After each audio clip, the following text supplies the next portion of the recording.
All right, guys. Trigger warning, viewer discretion right off the bat. Today's episode is about mutilation, decapitation, dismemberment, wild shit. Okay? And if you're listening and you're here from Ohio like us, it's close to home. It's about Cleveland. One of the most gruesome and senseless crimes that have gone unsolved in Ohio's history. So, if you want to hear more, stay tuned. Hey! What's up, guys? Welcome back to our channel, Two Peas and a Crime Pod. Episode 29. Episode 20, motherfucking 9. Went away from 30. Dirty 30 coming up next. Anyways, this is my mama. This is Kelly over here. Howdy. This is my daughter, Courtney. We're having fun bringing you these crime cases. Yes. And if you like what you see, give us a like, give us a subscribe, get notifications. Tell your friends, tell your moms. Leave a comment. Yeah. Comment anything. Comment to tell us that we're unlistenable. Yeah. So unlistenable. So unlistenable. Let us know what you think. I love truth. I live in truth. So tell us your truth. Anyways. Hi, my mama. Hello. So we're waiting for Amazon because we've had negative degree weather for a week now. And we're waiting for Amazon to send me a new mic cable so that her cable won't crackle if she barely touches it. This thing's broke. And I bought a lot. They don't sell lava lamp bulbs at Walmart. So I had to order it from Amazon. And of course, it should have been here a week ago. And it's not because of this snow. And nothing's coming through. And I'm needing my Amazon package delivery fix. It's like cocaine, but better. It's cocaine for fat white women. That's accurate. And add to cart is my shopping addiction. Also, mom has been struggling with her diet, and might I suggest cocaine? You'd have the energy that you're craving, and you'd lose weight. Give that a try. I know how much you're into instant gratification, and I'm just saying you might find it there. No, I am. I'm on the diet, and I'm doing good. You know, it's not all going to happen at once, and I'm starting to get over the initial adrenaline of losing that 8 water weight pounds, and now the rest of it's work, and I got to stick with it. It's not. Yeah, fat doesn't come off quite like pissing out water weight. So. What do they say? It's not a sprint; it's a marathon or something. It's yes, going to take a little bit of time, and I can hang. I can do this. You just might hear me complain for the next 6 months until I'm ready to. Well, we all can't wait. Yeah. Shut up. We stuck with you quitting smoking. I know. And it wasn't that unbearable at all, actually, was it? It really didn't take that much time at all. It really didn't. Time goes by so fast. Yes. I mean, really, my weeks just go by now. They used to go so slow when I had nothing to do but crochet all day. You don't say. Yes, my weeks fucking fly by. I can't even keep track of what you called me on the phone last night. I was literally going to the bathroom and I was talking to her and she said something like, I was like, yeah, well, I'll see you around. And she was like, yes, tomorrow morning when you come over. And I was like, oh, tomorrow's Wednesday. Right. Yeah, I'll see you tomorrow. No, what fucking day it is. Everybody's snowed in. I don't have a job. I don't know what way is up. Just trying to get my fucking schoolwork done. And that's been an unnecessary pain in my ass. Oh, man. They fucked up my financial aid. So I wake up Monday morning to an email from my professor that says, did you drop out of class? No. Thank God for her professor. Yeah, I was like, no. And she was like, I didn't think you did. Because I was turning in tests the night before at like 11 o'clock at night. So obviously I wasn't turning in tests to you at 11 and then dropped out at 8 a.m. And I'm like, what? So she was like, I didn't think so. Like, something's up. You're not in my class anymore. And I was like, I bet they fucked up my financial aid. They did. So I had to email, and luckily they put me right. Like it only took all in all like an hour, maybe. Only. But that was the day of like the snowpocalypse, so you couldn't call. I was like, is anybody answering remotely since no one's at the fucking school today? Because like I need back in my class like 5 minutes ago. And they were like, oh yeah, you're right, sorry. And then they were like, can you please email that from your student email though, so that we can actually confirm? Wow. You know what? No. My student email is like Crumb K, some made up numbers because they made it. My real email, Crumb 2009. Yeah. No, sure. Even though you guys fucked up again, go ahead and hold your little hoop out and I'll jump through your little hoop like motherfuckers. I will burn that place to the ground. Don't give her a bed to burn. Don't give me a bed to burn because I fucking will. Which reminds us of our case a couple of days ago, burning bed case. That was a good one. If you didn't watch that one, you fucked up and you should rectify that and go watch it now. That's well, I guess case. Continue to watch this, and then when this is over, then go watch it. But it was a good one.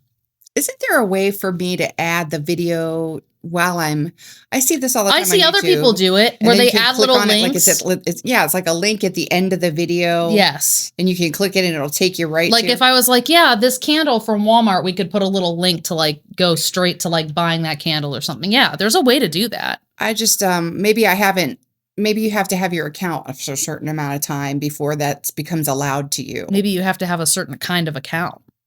Could be. Maybe we should take a class on how the fucking internet works. It's just YouTube. It is just YouTube. They have different complicated rules, regulations. Nazis. These fucking You people. can't advertise your stuff from your phone. You have to do it on your computer. It's just weird little things. Little hoops to jump through. This is why someday I'm going to be like that guy from Falling Down. I'm going to fucking lose it. Michael Douglas? Michael Douglas, yes. One of these days, it's going to be something dumb, like at a fucking Burger King. And that's when I'm finally going to lose it. Oh, no. Yeah. Just all these little these fucking people who have an IQ that is so lukewarm, making me jump through hoops. Right. For these little fucking rules to get a little fucking trophy in life. I'm gonna lose it. Yes, I have a high opinion of myself. But I just think most things could be so much easier than they are. And most people trying to explain something to me, I'm like, I understood it 10 minutes ago. You're actually making it worse. What the fuck are you talking about? And how did you get into a position of authority? What the fuck are we doing here? How did I get here?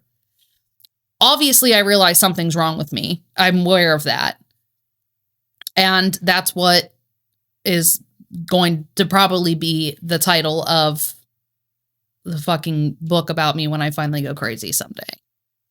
Something's wrong with me. I was just going to say, that's your title of your story? Yeah. Clearly, I'm the problem. Oh. I get it. But yeah, no, if I have to jump through a few more of these little flaming stupid fucking hoops that people try to make me jump through. No, hoop jumping makes me so, nothing infuriates me faster. That's the kind of shit that sends me into like, I'm going to start a fire rage that I was talking about in that other episode. No, I get it. I can't stand it. I cannot stand it. But anyways, I have yet to commit a fucking crime. And you guys are here to hear about crime. Someday you'll be hearing about my crimes, I'm sure, that have yet to be committed. But for now... You can say, we knew her when. Yeah, for now, we can talk about these other people's crimes. What are we talking about today, Mama? Okay, we're talking about the Cleveland, Ohio torso killer. Ooh, I feel like I know something about this. The notorious torso killer. Yes, I feel like I know something about this. I know it's up there somewhere. Shit's gonna come out. You've touched on a filing cabinet. Okay. I need to sift through my files. But yes, I know I've heard of this. All right. It's a good case. It's creepy as hell. Ugh. Just the word torso is creepy. Don't you think so? It does. Just instantly, you just have a picture in your head of a headless body with no arms or legs. Yeah. I mean, it's kind of gory and viewer discretion. If you don't want to hear about gory things, don't tune in to a crime channel. This is a crime channel, and we will be talking about crimes of all kinds. All kinds of crimes, all the times. No limes. As you can see, I am irritated by viewer discretion. I don't know why it irritates me. Because it's a hoop. It's a little fucking hoop that you have to jump through. Like, well, you better make sure that you told them. And I hate hoops because you all clicked on a fucking true crime podcast. Or maybe you didn't click, but it just started. But as soon as you saw, you should have... 2 peas in a crime pod. Yeah, I mean, come on. But, okay, sorry about that. The viewer discretion is, we're going to be talking about decapitated heads and bodies without arms or legs. Yeah. Which is so pretty disturbing in and of itself. Let us know. We need a viewer discretion for the viewer discretion. Right. We're about to, trigger warning, we're about to say something fucked up. Let us know in the comments if you guys feel insulted when we give you a viewer discretion. Like, because if it were me, I'd be like, the heading was called Torso Killer, and I clicked it to watch it. So I think want to hear the gory details. I think I fucking know, but thanks for warning me. Yeah. I always just feel insulted by dumb shit like that. Yeah, most people want to hear all the juicy shit. Yeah, we're all fucking like, morbid, desensitized pieces of shit. Yeah. Just, it is what it is. I am who I am. I'm like fucking Popeye. But instead of spinach, I want to talk about murder. So Cleveland is our town. It's an hour away from us here in Ohio. They got the Rock and Roll Hall of Fame. They got the shittiest football team in the league. Although, they fired Stefanski. Bye, loser. Bye, bitch. 3 years too late. Finally. But I don't even know why I'm excited, because all that means is that there's a fucking opening for them to hire another fucking terrible person that doesn't belong in Cleveland. So I don't even know why I'm excited. I just... Well, I'm happy for you and sorry. I'm momentarily excited, but then they're going to do something that's going to piss me the fuck off anyways. So it doesn't really matter, but whatever. I posted when the Cleveland Browns page posted that they fired Stefanski. I posted the thing from A League of Their Own where they kicked Jimmy out of the game. And Doris goes, yeah, you're out. Yeah. Bye. And Grant Delpit liked he heart reacted my... Who's that? One of the players on the team. Oh. Yes, I feel for you guys. I don't know how the fuck you dealt with it for 3 years. Did Lindsay just fall down the stairs? I think that was Clover running down the stairs. Yeah, they're playing with the dog. Hey, knock it off! Unless you fell down the stairs, and then are you okay? That sounded like Clover running down the stairs while somebody was tripping down the stairs. It did. There was a lot of boom, boom, boom, boom, boom, boom, boom, boom. Hopefully they're not up there passed out. I think somebody would have alerted us. I think Harvey would have said something. No, he would have just seen his sister laying there, like, oh, I guess she's okay. She's not crying. She seems fine. Let me go back to my YouTube. Clap twice if you're hurt. Okay, well. Did you ever hook up their life alerts? No, because it's not on our family. They haven't played outside. It's the dead of fucking winter. I don't care. Where would they? I want to see it. Oh, okay. Well, no, I didn't turn it on. It's just going to say that it's inside all the time. I was waiting until like spring to like when we need it, when they can go outside and be away from me. Okay. That's why I didn't. I just want to see their little things on there. They have I have them. They're just not going anywhere right now because we're literally snowed in to our... I got her kids tags to wear for Christmas. She got the kids air tags to wear on lanyards because I'm so paranoid about safety that like I hesitate a lot to let the kids play outside. I do let them play outside. I just make them like stay really close by and Now we'll be able to see exactly where they are. It'll be a little bit more. She can just look at her phone and be like, okay, the kids are okay. Now I can go back to I sleep. can just look at my phone and go, oh, the kids are traveling at 35 miles an hour down West Tusk towards Route 77. I guess I should call the cops. It's not preventing anything from happening. It's just hopefully finding them when they get kidnapped sooner. That's what I was hoping for. Yeah. When they get kidnapped, we'll know. Faster. Yes. You're all Christmas. You're all about instant gratification. We know this about you. Let's talk about torsos. Let's talk about Cleveland and torsos. Okay. On September 23rd of 1935. Yes. 2 bodies were found near Kingsbury Run. Both victims were decapitated. Both had been dismembered, and neither head was anywhere to be found. The medical examiners quickly realized that the cuts made were surgically precise. The deaths occurred weeks before discovery, and that suggested deliberate concealment. Yes. That's what I was thinking, is that it was something where they thought it was somehow medical or like body farming potentially. Is my recollection. What's that mean? Like body farming? Purposefully cutting people apart to use parts. Farming out body parts for lab research. Frankenstein-esque. Oh, okay. Behaviors, or I was thinking using them in your garden to help grow the mushrooms. No.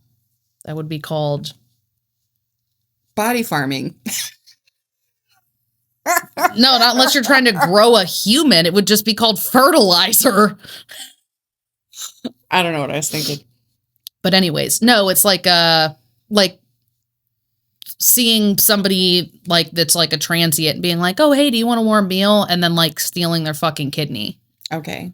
To sell it on the black market, because body parts they weren't back then. They hadn't lost the organs. Yes, just arms, legs, and heads. I something about it made me think that the investigators thought that it was some sort of a medical professional, because yes, the precision of the cuts. Yes, of how everything was preserved and kept, and it was very odd. All right, go ahead. And I knew that it happened a really long time ago. I remembered that too. Well, police initially believed the killings were isolated, but over the next 3 years, at least 12 victims were officially linked. And it could be as high as 15 to 20. In other words, there were at least another 8 victims that might have been linked. They just weren't positive. Okay. So they would have had similar MOs, but maybe a little different, maybe different areas or. Okay. The victims were often poor or transient, sex workers. Most were never formally identified. Most bodies were beheaded, dismembered, and then some were chemically treated to destroy fingerprints. A lot of lengths, especially back then, too, such a long time ago to be thinking, to be going to such great depths to avoid IDing the body for any way to be linked back to a person. Yeah. Especially if they're transient anyways. It's even harder to link back to. Yeah. You know, it's not like you stole some neighborhood kid whose family could be like, yeah, this dude was always around. Right. None of this makes any sense. It's really weird. Well, in several cases, the heads were never recovered.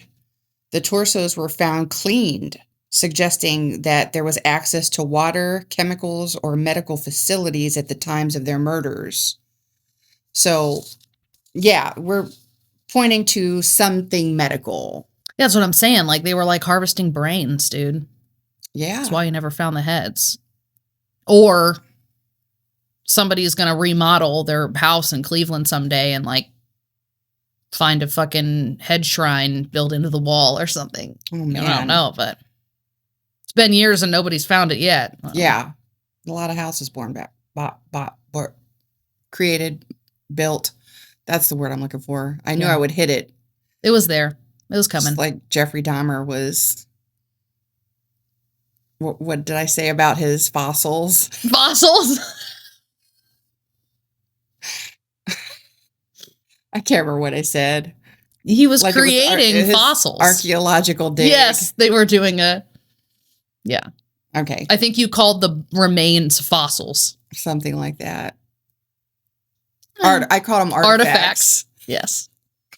These artifacts. Like it was a fucking moccasin that was found, not a jawbone. I am the most awkward person ever. I should not be doing a podcast, but I hope you find it entertaining.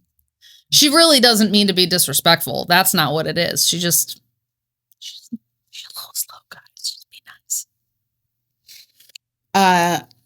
At least 12 confirmed victims attributed to the Cleveland torso killer, but only 3 were positively identified during the whole entire investigation. There is a 4th victim that is likely identified, but it's debated. Okay. So they can't say definitely. The rest that weren't identified were reduced to nicknames like Jane Doe 1, Jane Doe 2, the Tattooed Man, that kind of thing. But one of the first identified victims' name was Edward Andrassy, and he was 29. He was an out-of-work laborer at the time, as were most people in Cleveland. Edward was a Hungarian immigrant who lived in the margins of Cleveland society. Like many men during the Great Depression, he struggled to find steady work and drifted between temporary jobs, rooming houses, and outdoor camps near Kingsbury Run. He was described as being quiet, and he was known locally and frequently seen in the transient communities. We have to think 1935, there was a lot more transient people at that time than normal because the Depression had happened. Yes. The Great Depression. And, the people like me, like right now that are living paycheck to paycheck, LOL, I don't have a job. If we had a depression now, I would be the first one. We'd be living in the shanty towns. Yeah, the Hoovervilles is what they were called. Read a book, Kelly. I don't know what Hooverville is. What? They were called Hoovervilles. The shanty towns, what you're describing, that was their actual name. I had no idea. It had something to do with the Hoover family. I can't remember why it was called that now, but I know that that's what they were called. But anyways. Do you know Grandma Vivian worked at the Hoover factory? I think I did know that. Yeah, she retired from there. But anyways, yeah, I'm not far away from being somebody who could become homeless or drifting or asking for help. And the same thing happened back then. There were a lot of people that were living paycheck to paycheck or very poor. If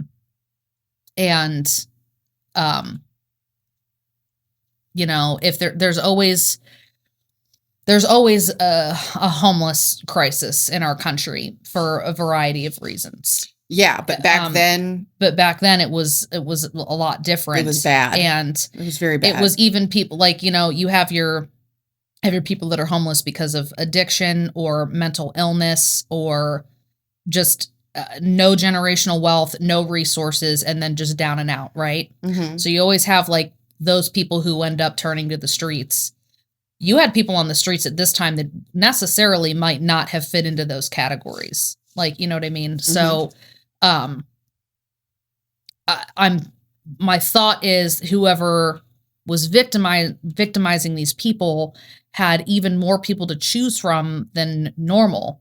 You know what I mean? But was it also harmful because the homeless community was larger and more noticeable, and maybe like more able to be like, oh, old Billy usually always posted up on this corner. Like, where's he been? You know what I mean? Like more people noticing within that community than normal. I don't know, maybe, but I'm just saying, like, throughout history, people always victimize the people on the margins. I know. Of society. Well, the throwaway people of society, that are less likely to be asked about, and it's sad. It is sad. Even and apparently even back then. He was found September 23rd, 1935. He was nude, he'd been decapitated, and his body was dumped near railroad tracks. His head was never recovered. Andrassy's murder is often considered the first official torso murder, marking the beginning of the known killing spree. And then the next victim that they identified's name was Florence Polillo, and she was 41 at the time of her death. She's a little different. Florence lived a hard, unstable life shaped by poverty and addiction, but she did work. She worked sporadically as a cook and housekeeper, and she was known to struggle with alcoholism. Okay. Despite this, she maintained social connections, and she was remembered as talkative and familiar in local neighborhoods. She was not transient, which makes her case particularly troubling to the local people. Yeah. I mean, how many of us are friends with like the town drunk? Like that's not that unheard of. Right. I know plenty of people who are absolutely well-functioning alcoholics who have like established careers that are prestigious and they are absolutely alcoholics. You know what I mean? And known. You know what I mean? Like, yes. So that's not that unheard of. Florence was found January 26 of 1936. Her body was discovered in a field. It was decapitated, and her head was found buried nearby. The evidence suggested that she had been dead for several weeks. Her head was found buried nearby. Uh-huh. But her murder definitely intensified the public's fear because it was no longer just violence against the unseen poor that nobody gave a shit about. Right.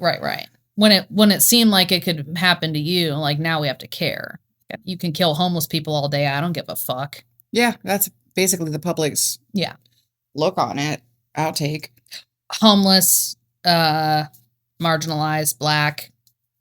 No, the public, the general public and the police don't care until it's like a white person. The third identified victim was Rose Wallace. She was 43 at the time of her death. Rose lived and worked openly as a sex worker in Cleveland, and records indicate that she operated independently, which means she didn't have a pimp. Right. No bottom bitch, no pimp. I was just being funny when I said that.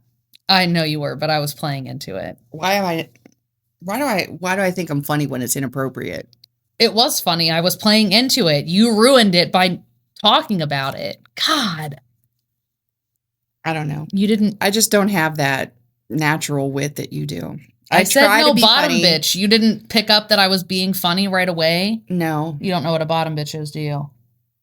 I have no idea. It's another one of the working girls, but she's the most highly regarded by the pimp. And sometimes instead of him going after the girls, he sends the bottom bitch after them. She's the one that doesn't have empathy. Like, we're all in this together. She's the one that's like, give daddy his money. Oh, okay. She's the top. Yeah, see, we didn't have that when I prostituted. She's the top rung. Yeah. Well, you were a little bit more low-key, you know. You weren't in a very well-established ring. But anyways, yeah. She operated independently. Trying to play into your joke. Sorry, I ruined it. She was well known in certain districts and had frequent contact with transient men and clients.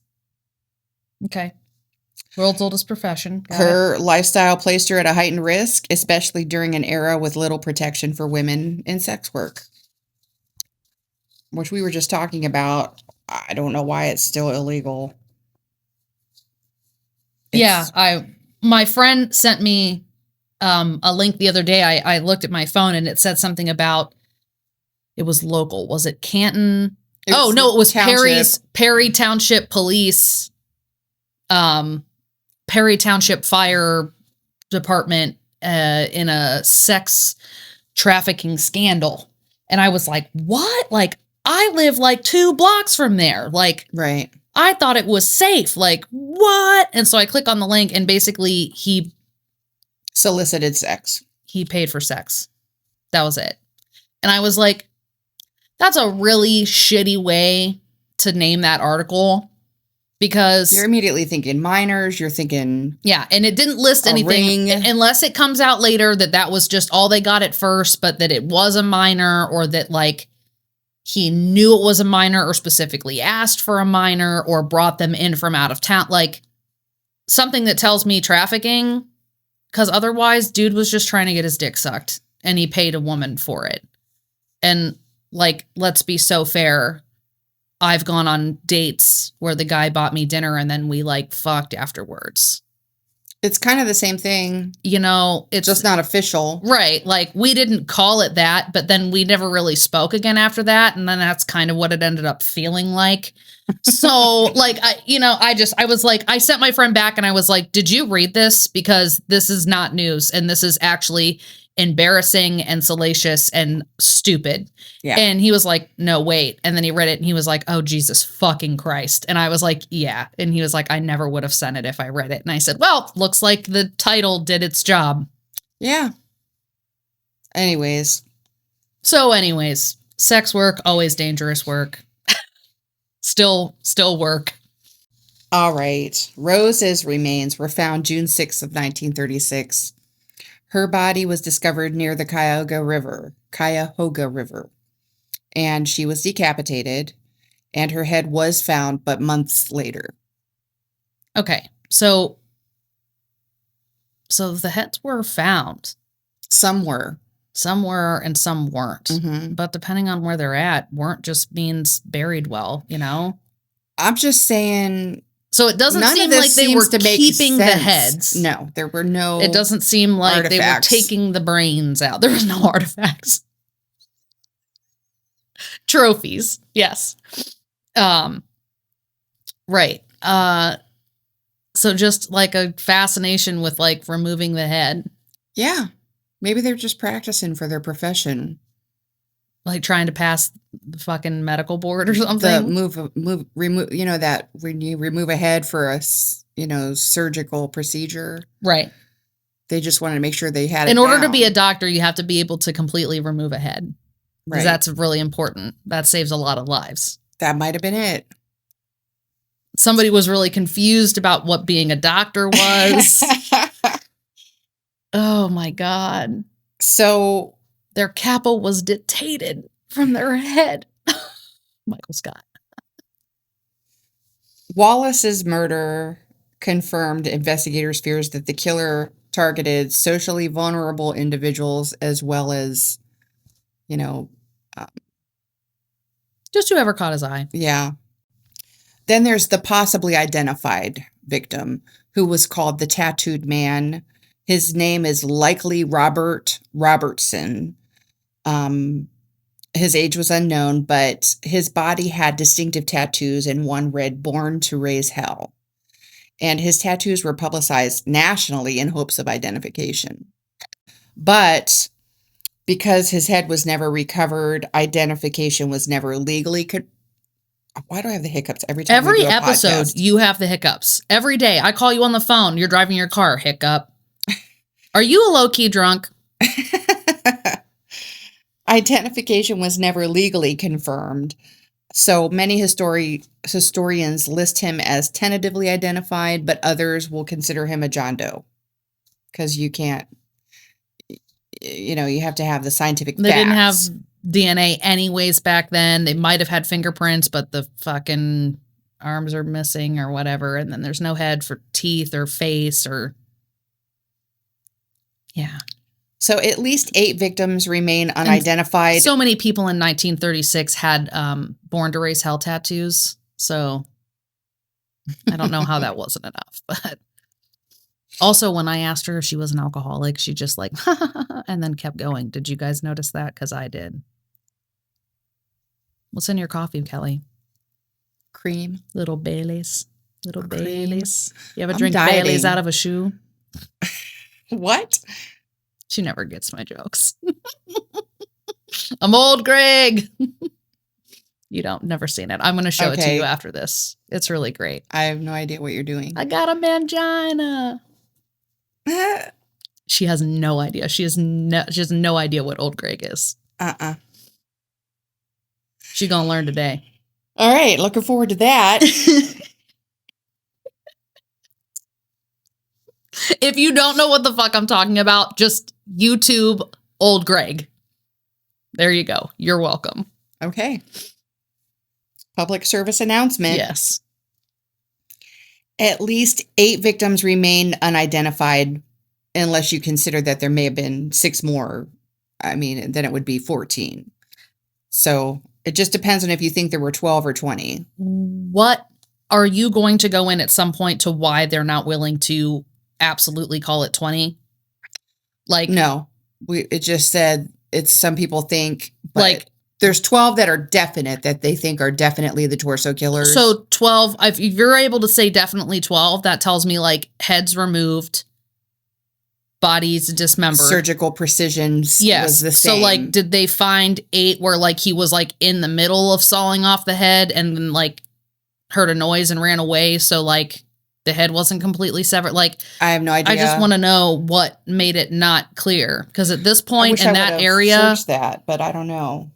If there was bodies being found without their fucking heads, it seems like a pretty direct link. Yeah. So. Sorry, I can't answer that. Oh, what is even your purpose? I don't have one. Anyways, several of the victims that were unidentified were never found whole. Some were skeletonized, and others lacked heads or distinguishing features or had chemical treatment destroyed their fingerprints. But regardless, identification was just difficult because the victims didn't have fixed addresses. Many were immigrants or transients. No one was looking for them, and DNA didn't exist. That's what I'm saying. Like, to go through the process of chemically burning them, like, did he know that he was getting rid of fingerprints, or was he just like burning them to like chemically fuck with them? Like, I don't know. Like, I know. That seems like a lot of work, unless he only chemically burned the fingerprints off of some of them, and those people were either more likely to be missed or were like his neighbor. Yeah. Because otherwise, why do that? I know. Why do any of it? Well, yeah, why do any of it? We could start there. Like, what the fuck are you cutting people's heads off for? And their arms and legs. I mean, like, what the fuck, actually? But, like, okay, I get it. You're a sicko. Like, I have to move past that and now ask, like, okay, you have this compulsion. You want to do these terrible things. Got it. Why do you have to strip them of their identity? Why do you have the frame of mind of, like, needing to get rid of the fingerprints when you're choosing transients and immigrants that aren't they don't have dental records, right? I mean, and back then they wouldn't even have known about that kind of, like, they didn't know about DNA. They didn't, mm-hmm. And most people had a working knowledge of like fingerprints probably. But it's not like today where like everyone knows that you fucking leave your fingerprints on it. It's like common knowledge. It's all over the TV. It's even in cartoons. It's on Scooby-Doo. It's the clues, and everybody grows up knowing about what not to do at the scene of a crime, right? Right. They didn't fucking have that. You know what I mean? Mm-hmm. So yeah, it's just like, what did that person know that it makes me think that they were like highly intelligent, or a police officer themselves, or a doctor, some like a more intelligent and career makes perfect oriented sense. Person. Yeah, that makes perfect sense. So among the officially recognized victims of the Cleveland torso murderer, of the at least 12 victims, 8 were men and 4 were women.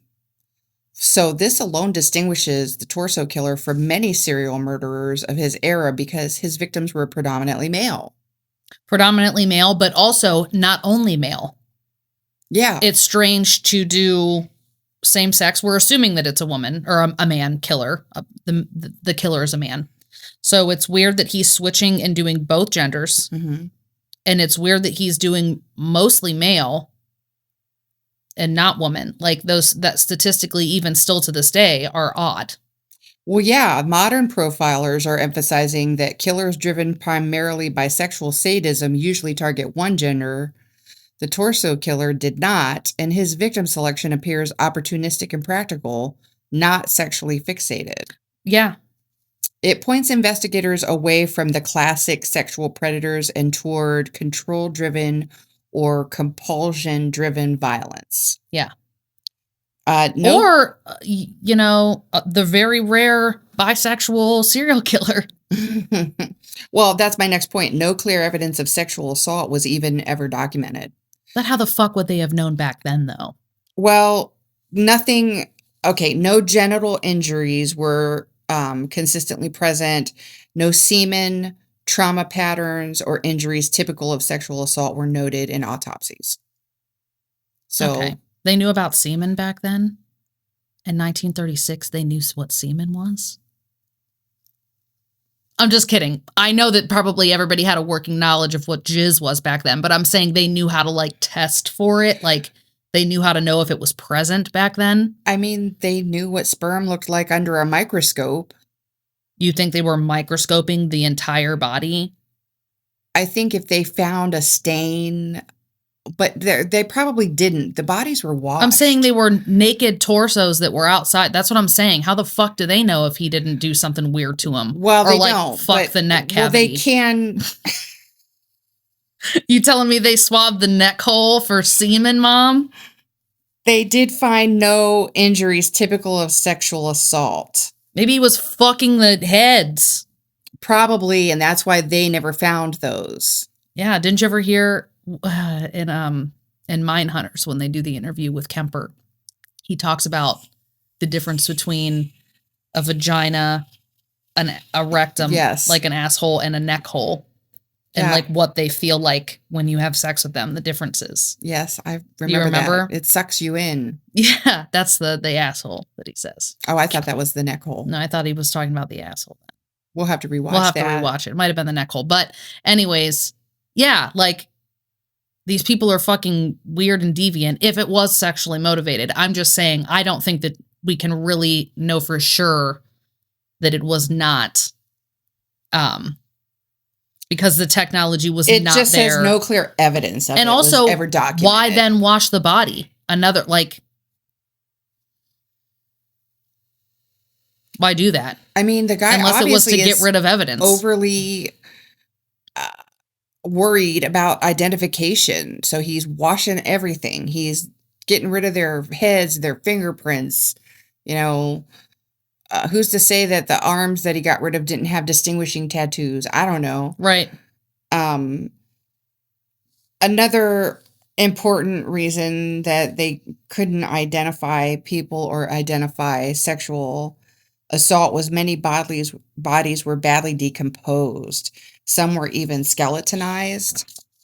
So several victims were missing key body parts.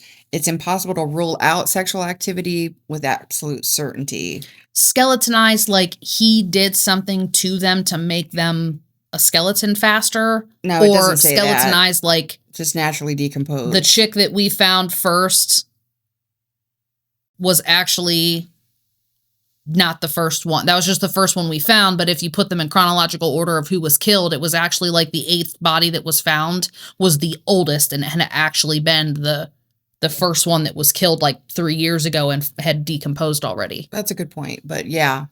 Like the order of finding them doesn't seem to me like the order that they were actually killed in. Probably. So maybe some of those later bodies that were found and skeletonized could actually have told us a little bit more because it was when he was newer and potentially sloppier. Oh. But by then you're just working with bones, so yeah. It's hard to tell anything. Yeah. So what modern experts do agree on is that sexual assault was not the primary motive. The violence seemed to center on postmortem dismemberment, erasure of identity, and body disposal. Is that not a word? No, but you said erasure. How do you say it? Erasal? Erasure. Erasure. Okay. Never mind. Maybe you were saying it right. Erasure? You said erasure, and it just made me feel like you were saying he erased it from history. Erasure. I must erase it.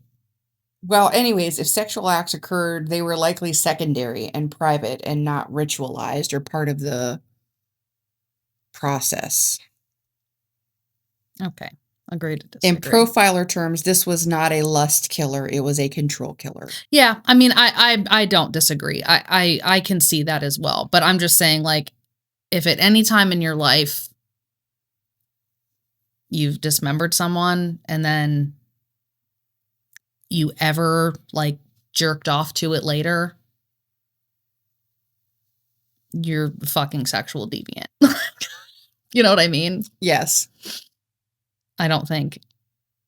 I don't think. I don't know. Maybe I need to do more research on that. But like, there are definitely people who like the heat of the moment and the attack in and of itself is like what gets them off. But if you were like so focused and like driven right then and just like couldn't wait to like cut them up and then discard them or whatever, and then you went home and you thought about it and got off, that's still fucking sexually like that's still weird. You're still crossing those paths. Yeah, it's part of the process. Yeah. So I don't know. But yeah, I mean, how the fuck would any of us know if you ever beat off about it? I don't know. There's no way to know. How this sets the torso killer apart, though, is that compared to other notorious killers, no trophy taking was documented, no sexual posing of bodies had happened, no communications boasting about sexual acts had happened, and there was no fixation on just one gender. Right. So the killer's satisfaction appears tied to process, not sexuality. I can see that, especially with killing women and men, both. I get it. Let's give you a little bit of context of what was going on during that time. This is 1934 through 1938. Cleveland was a city caught between industrial power and economic collapse. It was once a booming manufacturing hub, but had become one of the hardest hit cities of the Great Depression. So at its peak, Cleveland was the 5th largest city in the United States. I didn't know that. It was home to steel mills, factories, rail yards, and shipping ports. Well, you've been in Cleveland. Think about all that we see up there. If you take a 480 up there, 71 all the way up, and you pass those big industrial yards and all the factories, think about coming into Cleveland, like when you can see the big buildings off in the distance, all that industry right there. Think about how many houses are packed in there. And those houses were because of how many factories there were that created the need for the housing for the workers, you know? Yeah. And the rail yards are fucking intense up there.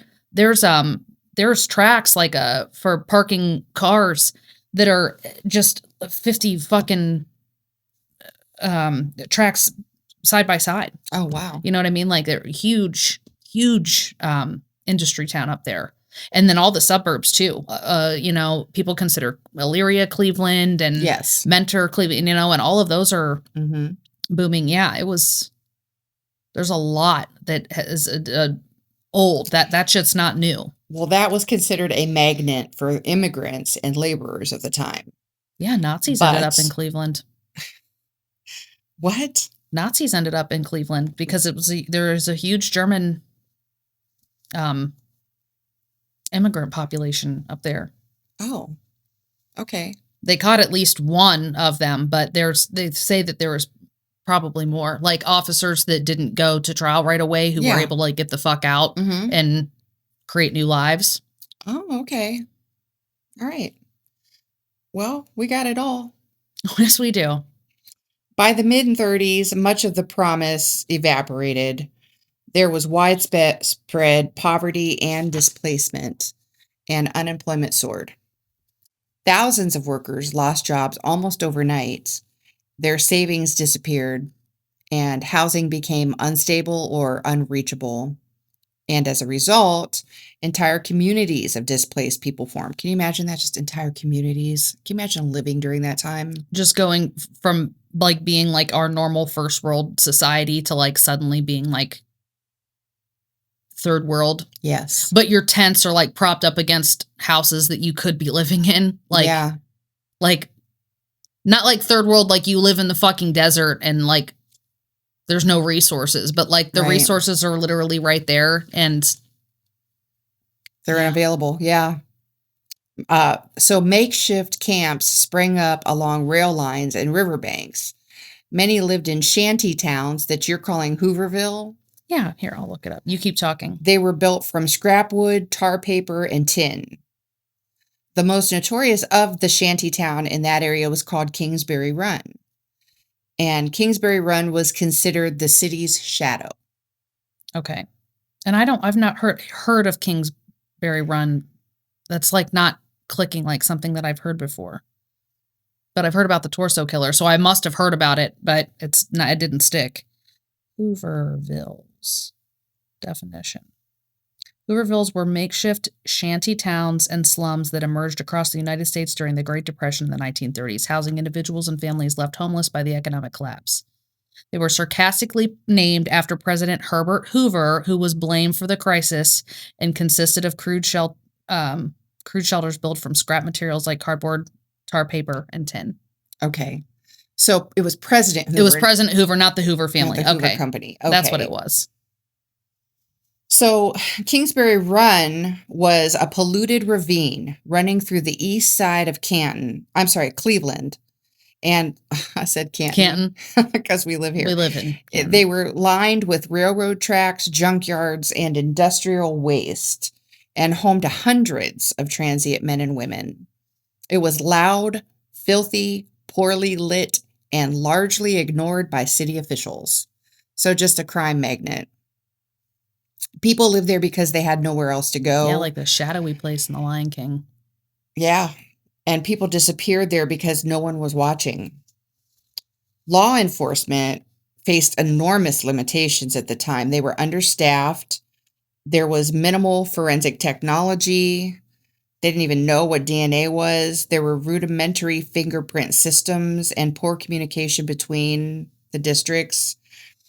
If a person vanished, it went unnoticed, oftentimes. Yeah. Well, and the police were probably policing the last of what was functioning in actual first world society, people that had money and homes still, making sure they weren't burglarized or, still trying to take care of the little bit of modern society that was left at the time. Mm-hmm. Yeah, they're not going to go fucking patrol these areas. Like, do whatever the fuck you want over there. I don't fucking care. All you're going to do is cry to me and tell me, like, we need help, and I don't have help for you, so I'm not going to go there. Yeah. But as bodies continued to surface, newspapers sensationalized the murders, and the public grew fearful. So the city leaders were demanding results from the police. The murders became a political liability and a stain on Cleveland's reputation. It was considered a national embarrassment. Yeah, if you're like the top 5 largest city, and then people are going to start being like, oh, Cleveland's the place where the people become torsos, headless torsos. Like, even in a great economic collapse, like, nobody wants bad press like that. Yeah. Right. Well, the pressure led to raids on the shanty towns and burning down of camps and displacement of the residents of the shanty towns, but then few investigative breakthroughs. And actually, in this case, no investigative breakthroughs. I was going to say, and all it did was probably hurt, because they had these well-developed little towns they were living in. They were shanties and they were awful, but like, they were established and the people knew who was supposed to be there or who was normal there, and who, you know what I mean? So as you break them up and they have to redo, people are getting lost in the mix. I'm sure it made crime go up. I mean, yeah. If you're scattering, people are going to steal whatever you've been able to take in or keep. And right. Yeah, just made everything worse, not better, of course. I'm sure the mayor was on the news like, just hold on. They're all poor. Does that make it better? Like just hoping that people would not care, because they were They were homeless, okay? It wasn't like people are going and breaking or like stealing the rich out of their homes and fucking dismembering them. Yeah, no. But, people still cared. Well, with all that going on, finally in 1938, public pressure, and Cleveland's officials turned to a famous name, Elliot Ness. Do you know who that is? Sounds familiar. Yeah. Fresh from his reputation taking down Al Capone. Oh. He was appointed director of public safety. Yes. Okay. Yes. So Ness reorganized the police department, personally oversaw the investigation, and conducted large-scale raids on Kingsbury-run shantytowns. He ordered shacks burned to the ground in an attempt to flush out the killer. The killer responded not by stopping, but by escalating. I was going to say, what the fuck is that going to do unless he was like holding onto the heads and he's like trying to run out of the fires, like juggling the heads. Right. Like, what the fuck? I don't know. I don't know. So then there was a taunt. Shortly after Ness's big crackdown, a new body appeared, but this time closer to downtown, in a more public area, as if to demonstrate confidence and mock authority. The message was clear. This killer was saying he was not afraid. Yeah, like, fucking idiots. What did that do? Yeah. I'm not pro this killer, but it was an idiot move. It was dumb. Yeah, just, I'm sure it would have pissed off. We're going to burn down the towns, the shanty towns. Like, the killer gave a shit anyways. Right. Even if he lived there. Killing those fucking people anyways. Right. Like, I don't... So, there were some suspects. Despite years of investigation and hundreds of interviews and national attention, no one was ever charged, but two names emerged repeatedly. Both were tied closely to law enforcement pressure and both ended in tragedy, actually. One was most likely definitely not guilty, and one was most likely definitely guilty. Okay. So we've got Frank Dolezal. He was 52 at the time of the murders, and he was a laborer. Frank Dolezal was the only person ever officially named a suspect by the Cleveland police. They focused on him because he was an associate of Florence Polillo. If you remember, she was one of the second victims identified. Okay. Polillo's decapitated body was found near the Kingsbury Run in 1935. Right. And Dolezal was known to drink heavily and frequent the same transient areas as her and several of the victims. Okay. Witnesses placed him near Polillo shortly before her disappearance. Okay. I get how he comes into the picture, but... So then, let me set the stage for you. It's going to remind you of... Nothing else fits. Brendan with Making a Murderer. Dolezal confessed to killing Polillo under intense interrogation, and then recanted, claiming the police beat and coerced him. Yeah, I'm sure. Well, at that point, they just wanted to be able to say the case was closed. Exactly. But nothing else fit. A laborer of general intelligence who was an alcoholic was going to be able to, like, do the precisely, yeah, and had been doing them for years. Yeah. His confession contained numerous factual errors, including incorrect timelines and body locations.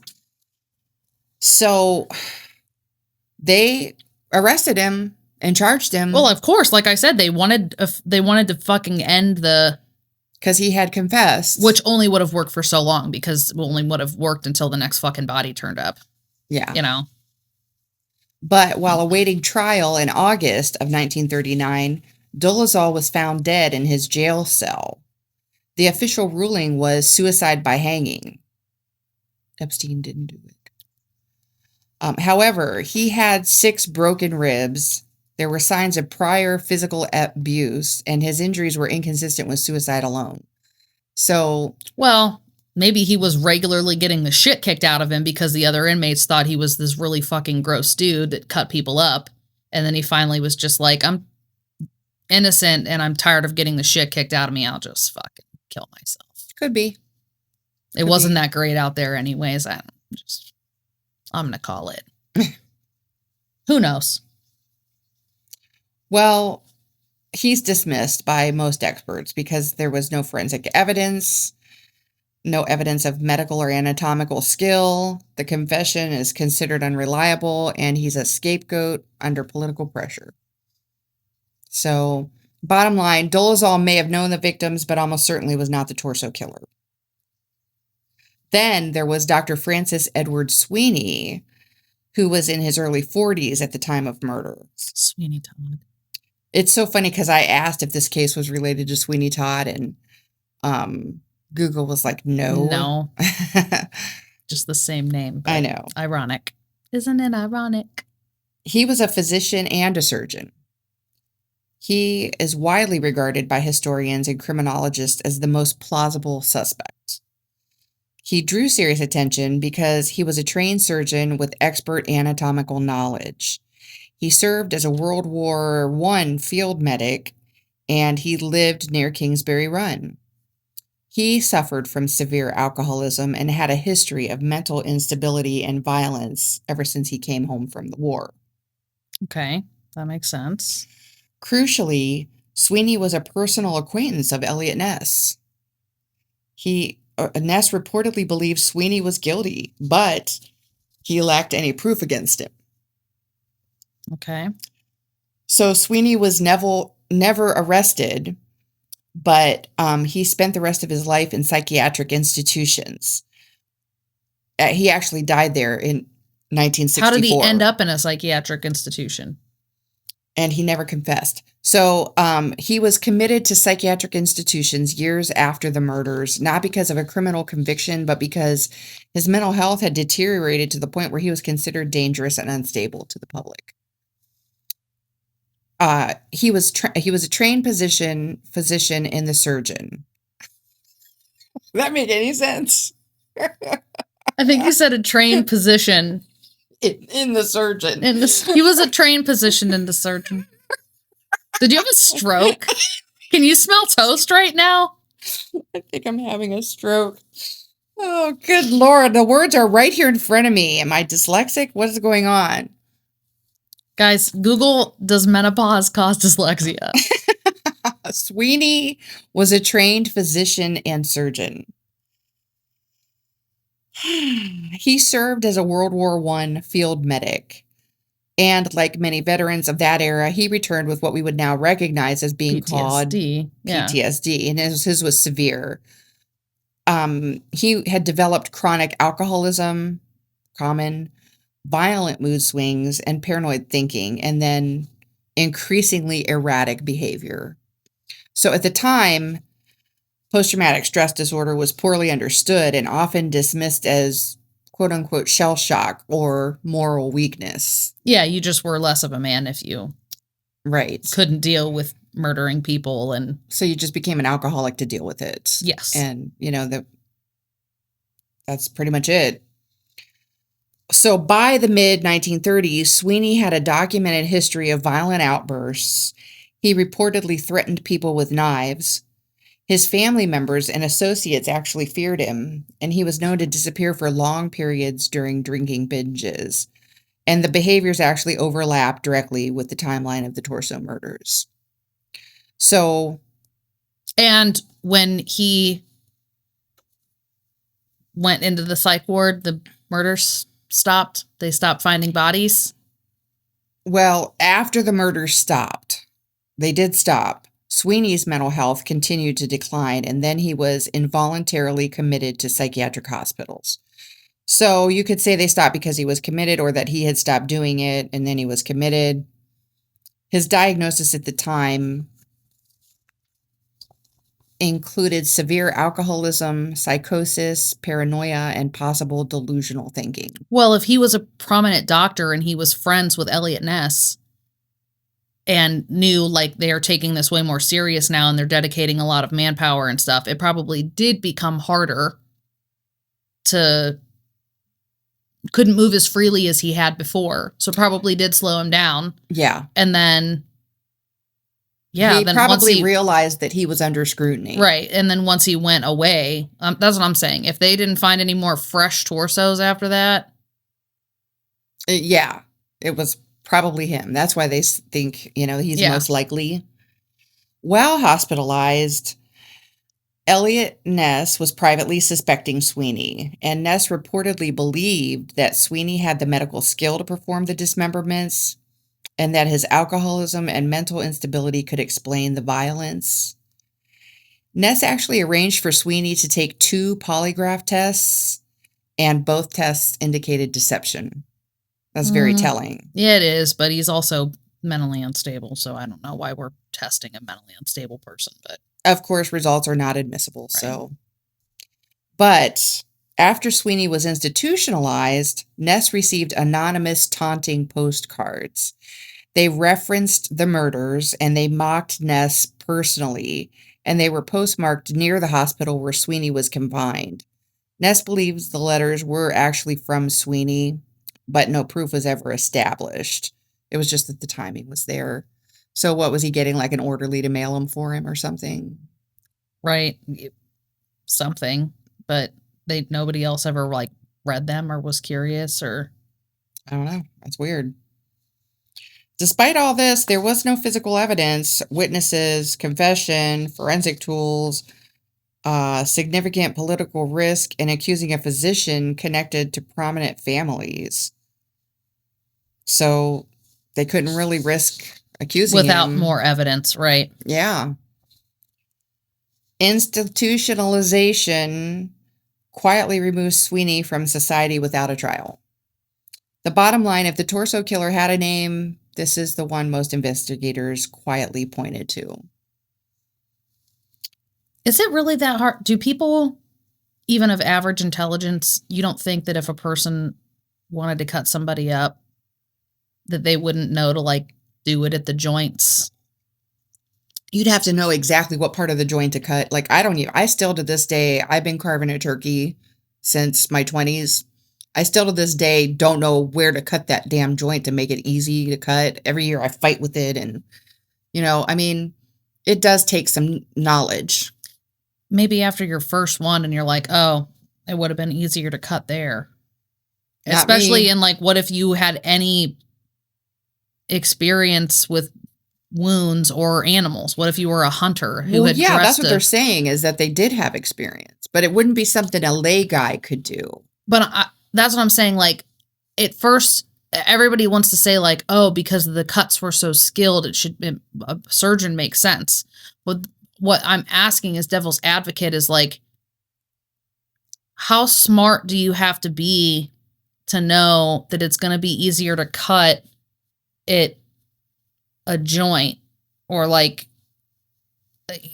certain places are going to be easier. Like, it's going to, like, it can't possibly be that hard to like cut a head off. It's not, I'm not saying like a child can do it. It's going to take some work, but especially depending on the kind of tool you're using, like, I guess what I want to know was what do people consider a precise cut versus a sloppy cut? They said the precision of the cuts, which would indicate they knew where to cut a joint that would make it easily come apart.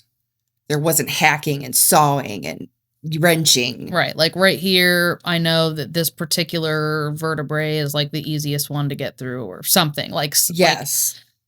Okay. And I get, like, it's not like that's lost to me. Like, I get it. But I always just wonder, like, I mean, after the first time, if you're, like, cutting up a human, like, if, let's say... Maybe they were just a hunter. Let's say it's me and, like, I've never hunted. That's what I'm saying. Like, I've never cut anything apart. Well, like a chicken, like a turkey, like you said. But really, I've never dressed anything. Like, I wouldn't know. Yeah.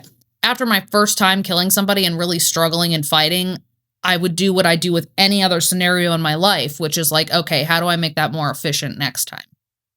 Doesn't it really only take like one time to be like, oh, that would have been an easier spot? You know what I mean? Like, I don't think most people are as smart as you, Courtney. It must not be. To me, like I said, I've been dealing with the turkey every year. I could even get one side right and immediately go to the other side and not get it right. Oh, see, when I like take the turkey apart, like you bend up and you see where the bending is, and then you... Yeah, see, you're a little different with your big old forehead and your gigantic brain. I don't know that most people are. It must be very tough to do. It must be hard to cut some up for a variety of reasons. Like your average person, like, first of all, I'm not going to be able to do that anyway, so I'm going to be throwing up and I never would. Like, what the fuck? You know what I mean? So there's that. The fact that you could even do it says something. Yeah. And then... if you go through with doing it for whatever reason it is, even if it was an accidental killing, but now you just have to dispose of them and you're trying to make pieces manageable, whatever.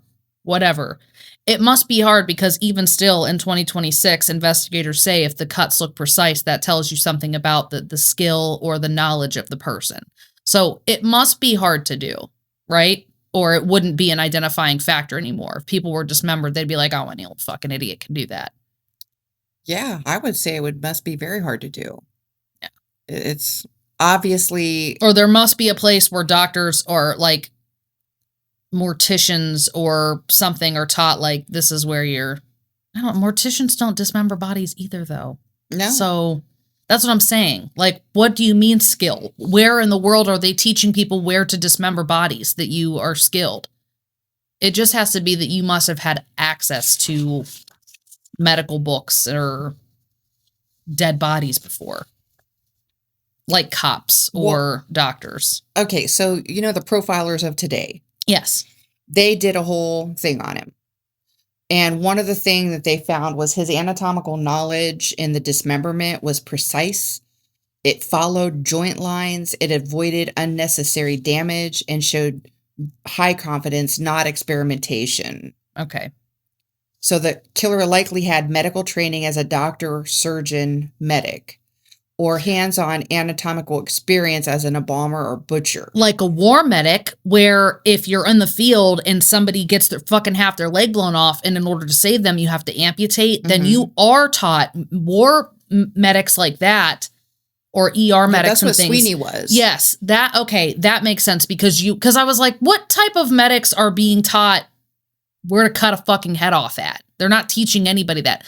But they would be teaching you where to cut arms if your fucking arm's been half blown off, or legs. Yeah. Where the joints are. Like, can you save it from the knee down, or is it going to have to be the whole fucking leg? Right. Like, okay, that makes more... You would have had a firsthand experience at being told, like, hey, we've been out on the field for a while, and the easiest place to cut and the best way for the guy to heal and have any chance of walking again is right here at the knee. Like, yeah, that makes sense. They ascertained that the knowledge of these things was a practiced knowledge, not improvised.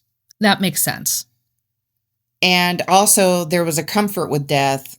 There was no hesitation cutting bodies. Panic, like I said, you're not vomiting while you're doing it. Right. Yeah.